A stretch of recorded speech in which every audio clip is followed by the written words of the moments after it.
Tu te réveilles en pleine nuit. Tu es à moitié dans les vapes et ta vision est plutôt floue. Tu es allongé sur le dos dans ton lit. Seul souci, tu ne peux pas bouger. À vrai dire, ton corps est paralysé de la tête aux pieds. Seuls tes globes oculaires ont encore la capacité de faire des mouvements.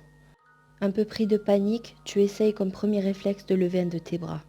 Évidemment, c'est sans succès. Malgré tout, tu réessayes encore et encore.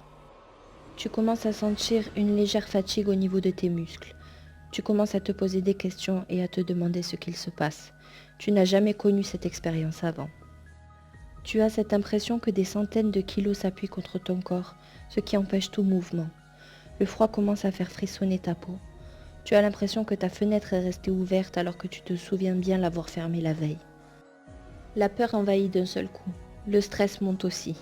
Ça donne un mélange de panique et de terreur. Sans crier gare, quelque chose vient souffler doucement contre ton oreille. Tu peux sentir son souffle glacé parcourir ton échine, tandis que le son de sa respiration saccadée atteint tes oreilles. Tu paniques encore plus, mais tu es là, allongé, ne pouvant strictement rien faire.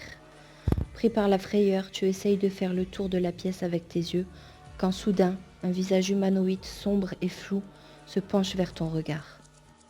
Tu écarquilles alors les yeux et ton souffle, lui, s'accélère.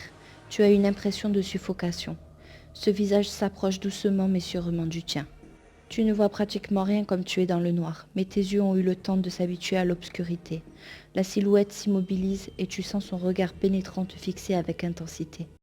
La peur te transcende, tu fermes fortement tes paupières et pries dans ta tête pour que tout ça s'arrête. Et là, tu as une illumination. Pourquoi je n'appelle pas à l'aide, penses-tu? Tu entends un bruit venant de la pièce d'à côté.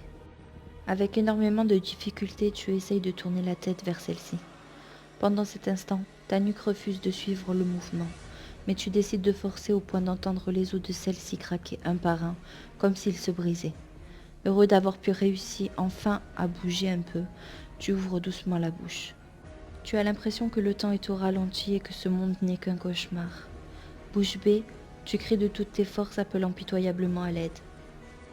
Mais tout ça en vain, aucun son ne sort du travers de ta gorge. Tu te sens désarmé, impuissant, et cette chose au-dessus de toi qui te fixe toujours sans bouger. Tu aimerais pleurer, mais même les larmes refusent de sortir. À cet instant, ta plus grande peur est de mourir ou de rester coincé dans cette position face à cette silhouette morbide. Finalement, tu fermes les yeux à nouveau car la fatigue finit par t'envahir rapidement. Le lendemain, tu te réveilles en sueur. Que s'est-il passé? Tout ça s'est réellement accompli? Eh bien, pour répondre à ta question, oui, tout ça s'est bel et bien passé.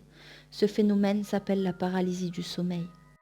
Tu es entre l'éveil et le sommeil, ainsi à la merci des esprits malsains qui rôdent dans ta chambre. Prenez garde à ces crises qui se manifestent lors de gros stress, engendrant ainsi une paralysie totale. Ce phénomène existe réellement. Saurez-vous vous réveiller avant qu'il ne soit trop tard ?